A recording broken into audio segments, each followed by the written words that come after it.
Pidan baieid jong. Where are you, my love? Oi, baieid jong. Đang sudap saja.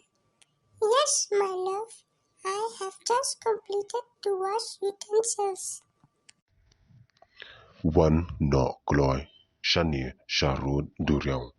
Come quickly here at the beach. To apken baieid ngalawan mentah. Okay, wait, my love. I am coming now.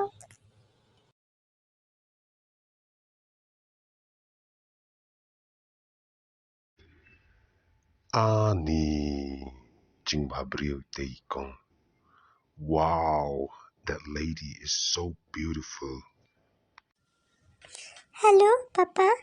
Phi đang le ayu. Hello, Daddy. What are you doing?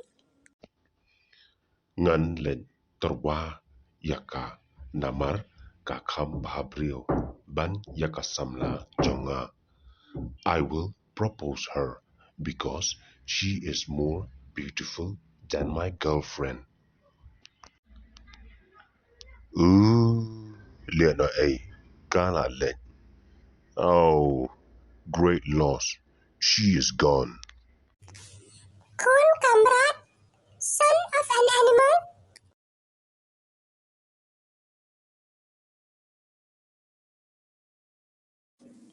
Kun kamrat, what am khot baieid chu yanga?